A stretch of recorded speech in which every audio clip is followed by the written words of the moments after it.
Father, at sa atin pong lahat, mga kapatid. Isama po natin sa ating mga panalangin ang mga sumusunod na intentions sa ating banal na pagdiriwang ng misa.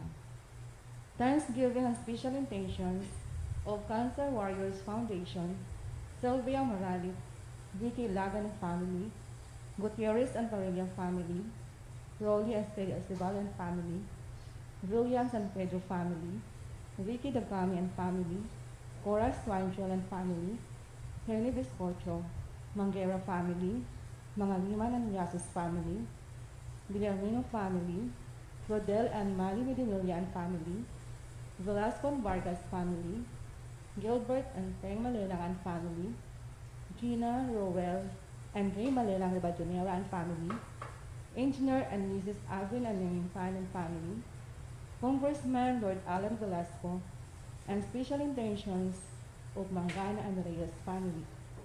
For the safety of the doctors, nurses, hospital staff, military, government officials, volunteers, priests, and lay persons all over the world.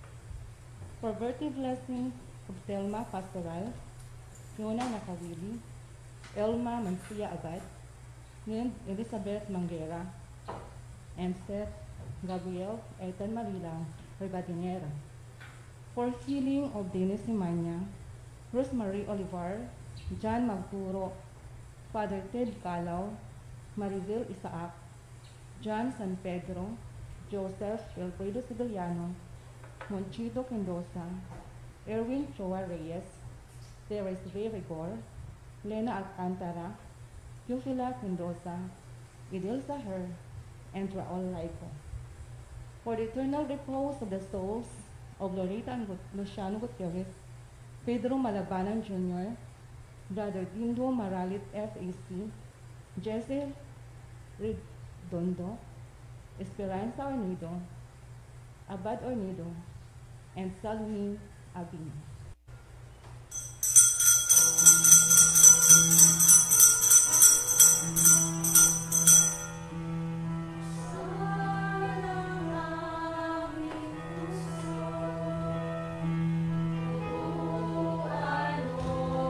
Buksan ang aming isip, sikatan ng liwanag,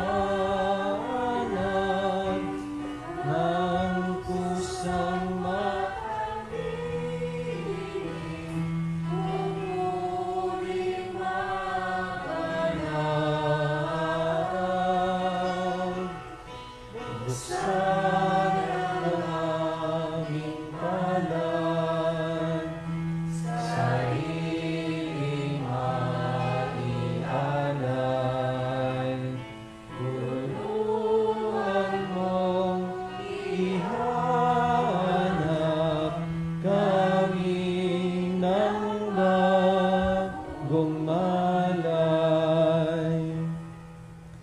sa ngalan ng Ama at ng Anak at ng Espiritu Santo.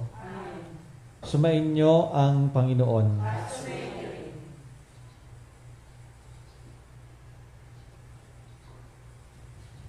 Mga kapatid, tinipon tayo bilang kaanib ng angkan ng Diyos, kaya dumulog tayo sa maawaing Panginoong nagpapatawad ng lubos. Sinugong tagapagpagaling sa mga nagsisisi, Panginoon, kaawaan mo kami. Panginoon, kaawaan mo kami. Dumating na tagapaganyayang mga makasalanan ay magsisi, Kristo, kaawaan mo kami. Kristo, kaawaan mo kami. Nakalukluka sa kanan ng Diyos Ama para ipamagitan kami. Panginoon, kaawaan mo kami. Panginoon, kaawaan mo kami. Kaawaan tayo ng makapangyarihang Diyos, patawarin tayo sa ating mga kasalanan, at patnubayan tayo sa buhay na walang hanggan. Amen. Manalangin tayo. Ama naming makapangyarihan, pamalagiin mo ang iyong sambayanan sa pagkabatid tuwina sa paggawa ng kabutihan at patatagin mo kami sa kasalukuyan upang kami makapagkamit ng kaloob mong buhat sa kaitaasan sa pamamagitan ni Hesukristo kasama ng Espiritu Santo magpasawalang hanggan.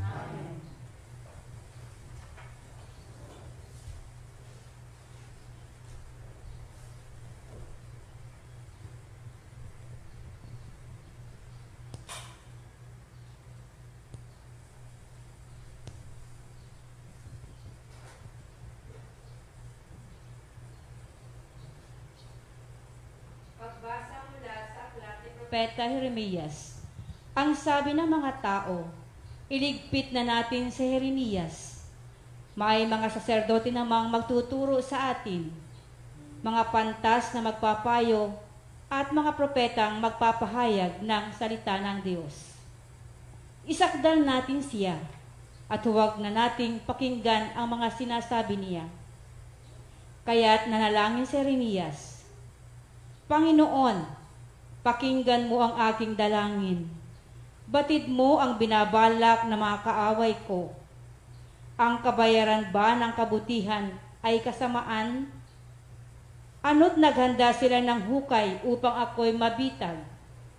Natatandaan mo kung paano ko sila idinadalangin sa iyo upang huwag mong ipalasap sa kanila ang iyong puot. Ang salita ng Diyos. Salamat sa Diyos. Pag-ibig mo'y walang maliw, kaya't ako yung sagipin. Pag-ibig mo'y walang maliw, kaya't ako'y iyong sagipin. O aking patnubay, ako ay iligtas. Sa patibong nila at umang nabitag, buhay ko'y nabilin sa iyong mga kamay. Ang pagliligtas mo sa aking pakamtan, ikaw ang aking Diyos na tapat at tunay. May mga bulungan akong naririnig mula sa kaaway sa aking paligid. Sa kanilang balak ako'y nanginginig. Ang binabalangkas, ako ay iligpit. Ngunit, Panginoon, ang aking tiwala ay nasa sa iyo, Diyos na dakila. Sa iyong kalinga, umaasa ako. Laban sa kaaway ay pagtatanggol mo at sa umuusig ng sinumang tao. Pag-ibig mo walang maliw, kaya't ako'y iyong sagipin.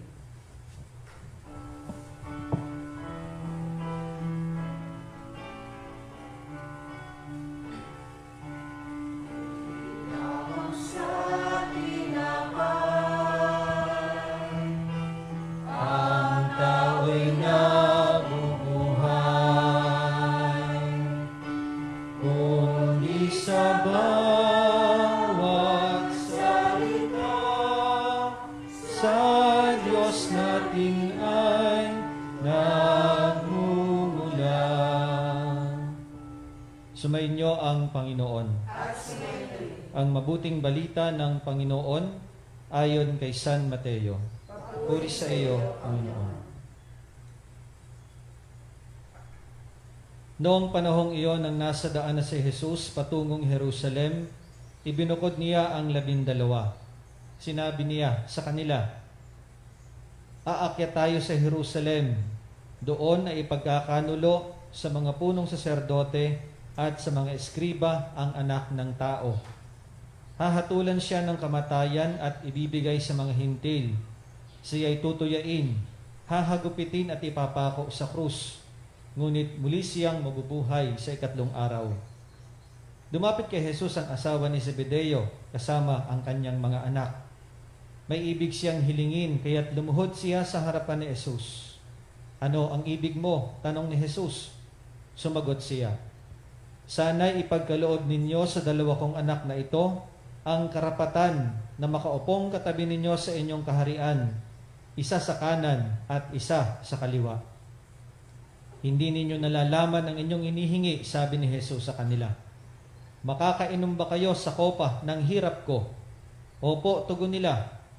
Sinabi ni Jesus, "Ang kopa ng hirap ko ay maiinom nga ninyo, ngunit wala sa akin ng pagpapasya kung sino ang mauupo sa aking kanan at sa aking kaliwa.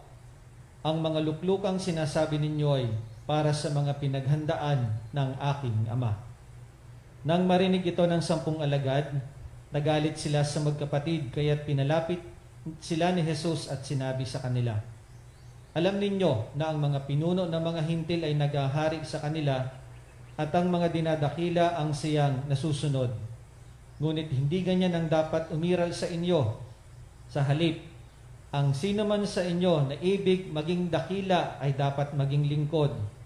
Ang sino mang ibig maging pinuno ay dapat maging alipin ninyo tulad ng anak ng tao na naparito, hindi upang paglingkuran, kundi upang maglingkod at ialay ang kanyang buhay upang matubos ang marami. Ang mabuting balita ng Panginoon. Gandang umaga po. Happy birthday kay Ate Elma. Dito po sa ecclesiastical region o province natin ay, well, familiar naman kayo. Siguro yung ibang nanonood hindi familiar. Doon sa annual gathering namin mga pare, yung tawag ay Sultare. Southern Luzon, Tagalog Region Cup.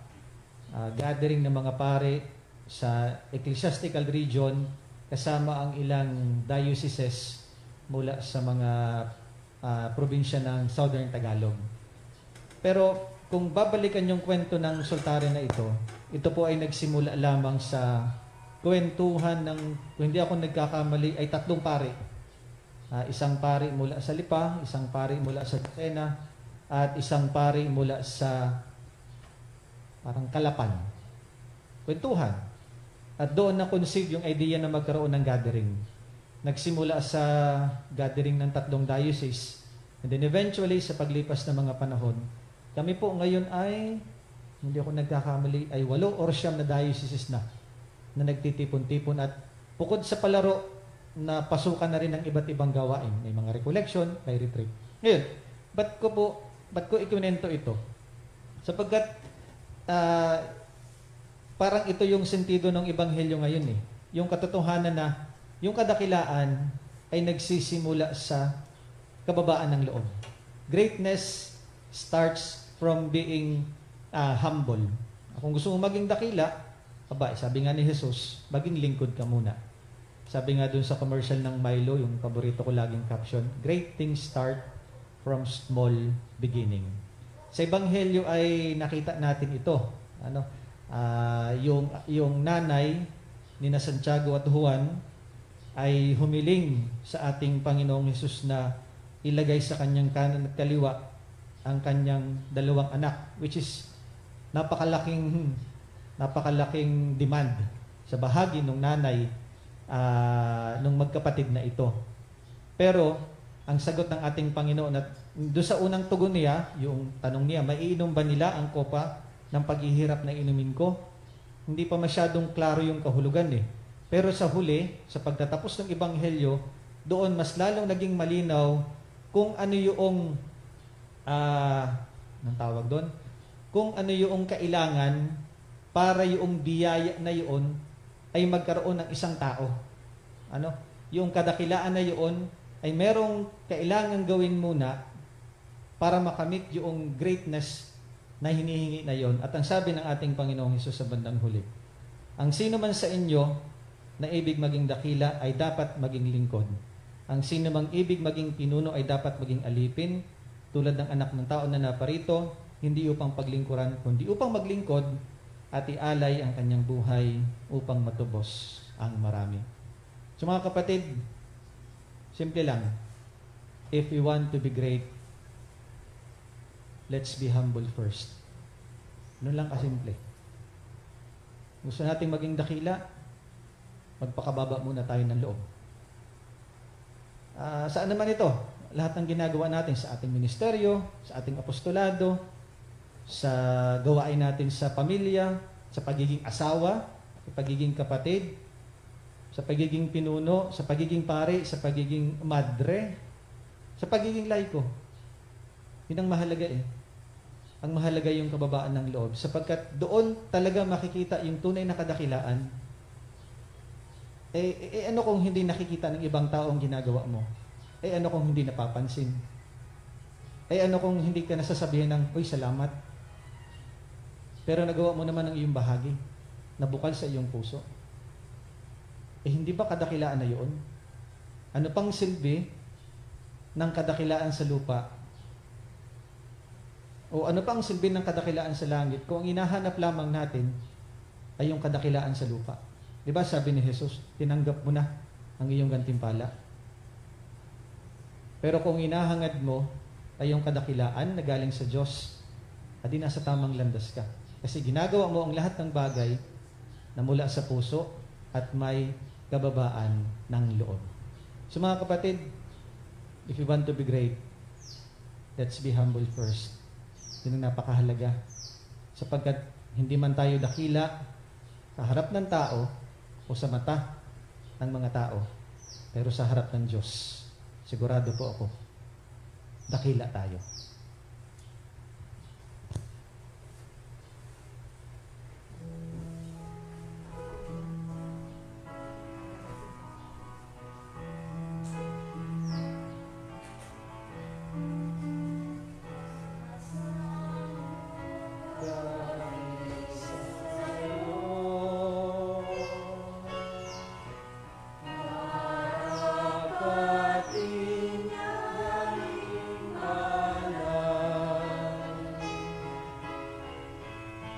Puri-puri ka, Diyos, amang inikas sa sanlibutan sa kagandahan loob. Narito namin ang galing ng Espiritu at Luna ng Dugo ang pinapanito para maging pagkain na bibigay buhay.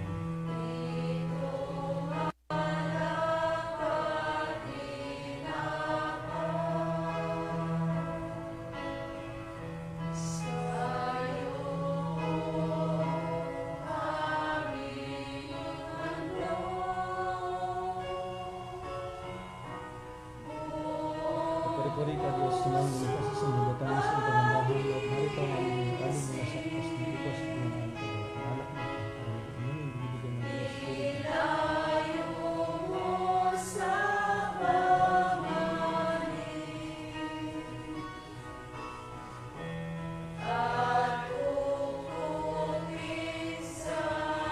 Pag-ibig.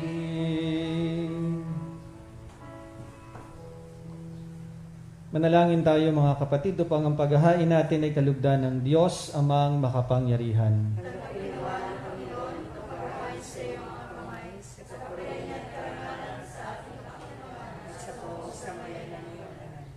Ama naming lumikha, tunghayan mo ang aming inihain ngayon upang ang pagpapalitan ng kaloob mo at ng aming handog ay magdulot sa amin ng kapatawaran sa pamamagitan ni Hesukristo kasama ng Espiritu Santo magpasawalang hanggan. Amen.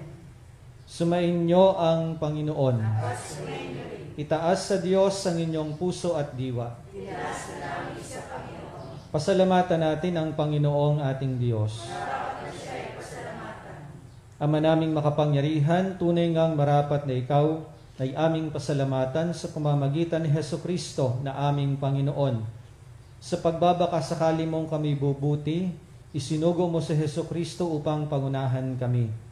Bilang pagsunod sa iyong atas na bigay, ipinahayag ng iyong anak ang iyong kalooban na ang mga api at dukha ay kanyang damayan. Ngayon ay iyong inihahandog ang pagkakataong aming maisaloob ang kanyang ganap at kusang paglilingkod upang sa iyo ay lagi kaming makasunod. Kaya kaisa ng mga anghel na nagsisiawit ng papuri sa iyo nang walang humpay sa kalangitan, kami nagbubunyi sa iyong kadakilaan. Banal ka pong may kapal, banal ang iyong pangalan, banal ang iyong kaharian, langit lupa'y nagpupugay sa iyong kadakilaan. Dinadakila ng lahat ang naparito mong anak, na siyang nagmulat sa bulag, sa pilay ay nagpalakad at nakiramay sa lahat. Ama naming banal, ikaw ang bukal ng lahat ng kabanalan, kaya't sa pamamagitan ng iyong Espiritu, gawin mo pong banal ang mga kaloob na ito upang para sa amin ay maging katawan at dugo ng aming Panginoong Hesukristo. Bago niya pinagtiisang kusang loob na maging handog, hinawakan niya ang tinapay, pinasalamatan kaniya, pinaghati-hati niya iyon, iniabot sa kanyang mga alagad at sinabi, "Tanggapin ninyong lahat ito at kanin. Ito ang aking katawan na ihahandog para sa inyo."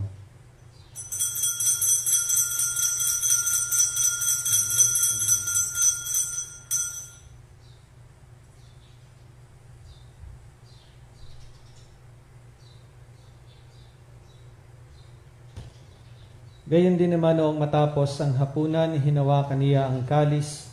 Muli kaniyang pinasalamatan, iniabot niya ang kalis sa kaniyang mga alagad at sinabi, "Tanggapin ninyong lahat ito at inumin. Ito ang kalis ng aking dugo, ng bago at walang hanggang tipan. Ang aking dugo na ibubuhos para sa inyo at para sa lahat sa ikapagpapatawad ng mga kasalanan. Gawin ninyo ito sa pag-alaala sa akin.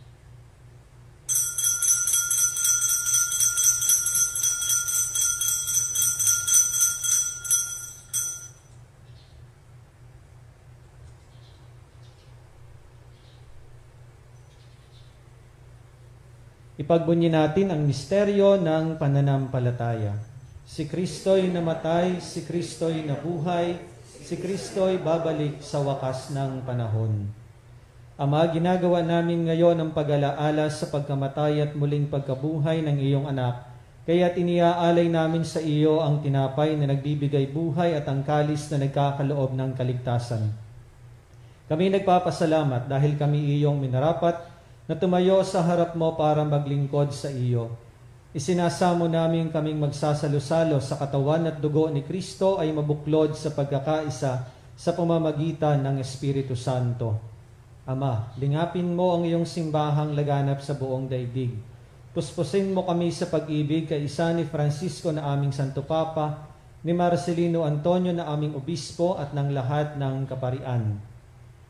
Alalahanin mo rin ang mga kapatid naming nahimlay nang may pag-asang sila'y muling mabubuhay, gayon din ang lahat ng mga pumanaw. Kaawaan mo sila at patuloyin sa iyong kaliwanagan.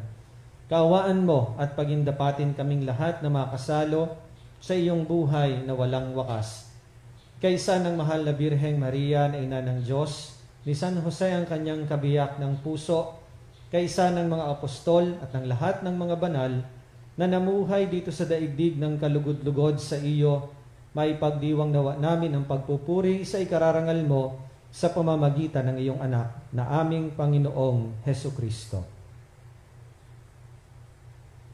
Sa pamamagitan ni Kristo, kasama niya at sa Kanya, ang lahat ng parangal at papuri ay sa iyo, Diyos amang makapangyarihan, kasama ng Espiritu Santo, magpasawalang hanggan. Amen.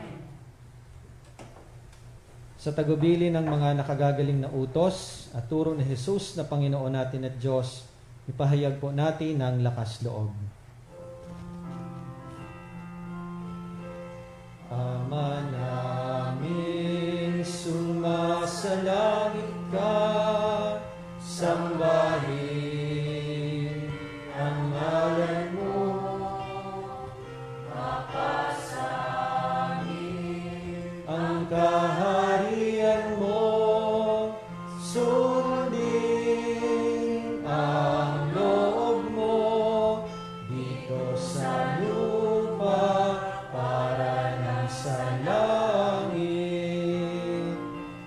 Bigyan mo kami ngayon ng aming kakanin sa araw-araw, at patawarin mo kami sa aming mga sala, para ng pagpapatawad namin sa nagkakasala sa amin, at wag mo kaming ipahintulot sa tukso, at iadya mo kami sa lahat ng masama. Hinihiling namin kami iadya sa lahat ng masama, pagkalooban ng kapayapaan araw-araw, iligtas sa kasalanan at ilayo sa lahat ng kapahamakan, samantalang aming pinananabikan ang dakilang araw ng pagpapahayag ng tagapagligtas naming si Hesu Kristo. Sapagkat iyo ang kaharian at ang kapangyarihan at kapurihan, magpakailanman. Amen. Panginoong Jesucristo, sinabi mo sa iyong mga apostol, kapayapaan ang iniiwan ko sa inyo, ang aking kapayapaan ang ibinibigay ko sa inyo. Tunghayan mo po ang aming pananampalataya at huwag ang aming mga pagkakasala. Pagkalooban mo kami ng kapayapaan at pagkakaisa ayon sa iyong kalooban, kasama ng Espiritu Santo, magpasawalang hanggan.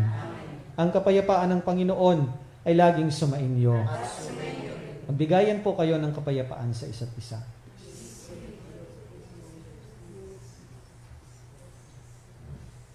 Kordero ng Diyos na nag-aalis ng mga kasalanan ng sanlibutan, awa ka sa amin. Kordero ng Diyos na nag-aalis ng mga kasalanan ng sanlibutan, awa ka sa amin.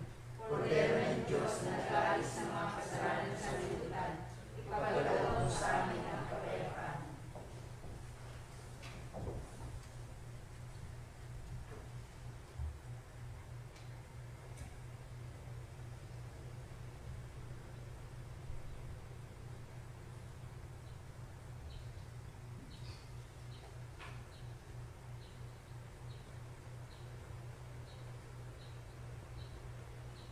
Narito si Kristo, ang Kordero ng Diyos, ang nag-aalis ng kasalanan ng sanlibutan. Mapalad ang mga inaanyayahan sa kanyang piging. Panginoon, hindi ako karapat-dapat na magpatuloy sa iyo, ngunit sa isang salita mo lamang ay gagaling na ako. Ipagsanggalang mo ako ng katawan at dugo ni Kristo para sa buhay na walang hanggan.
Act of spiritual communion.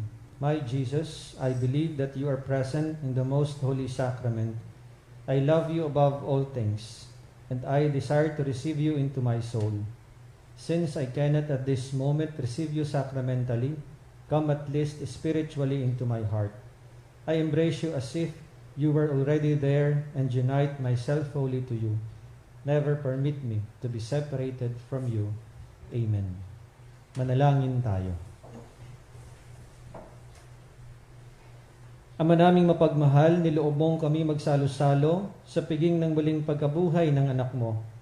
Ito naway aming pakinabangan sa pagkakamit namin ng walang maliw na kaligtasan sa pamamagitan ni Hesukristo kasama ng Espiritu Santo magpasawalang hanggan. Amen. O Diyos, amang mapagmahal, muli po kaming lumalapit sa panahong ito ng pagsubok. Hinihiling namin ang inyong biyaya upang aming malampasang lahat ang panganib na dulot ng COVID-19 na marami na ang naapektuhan at maraming buhay na rin ang nakuha. Ipinapanalangin namin na ang lahat ng may karamdaman na dulot ng virus na ito ay agaran na sanang gumaling at muling makabalik sa pagpupuri sa inyo.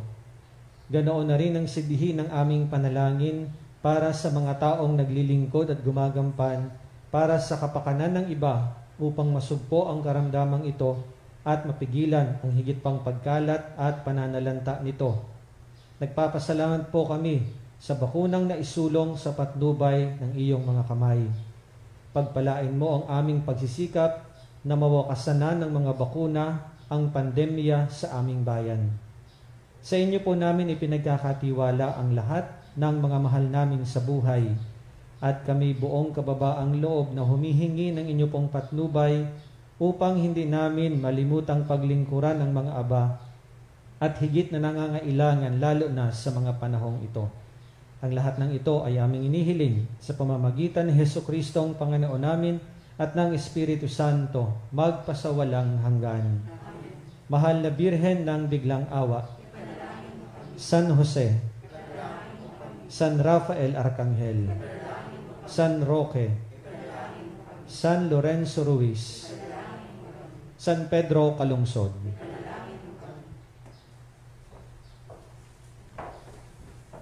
Sumainyo ang Panginoon at pagpalain kayong lahat ng makapangyarihang Diyos, Ama at Anak at Espiritu Santo. Amen. Tapos na ang misa, humayo kayong mapayapa. Salamat sa Diyos.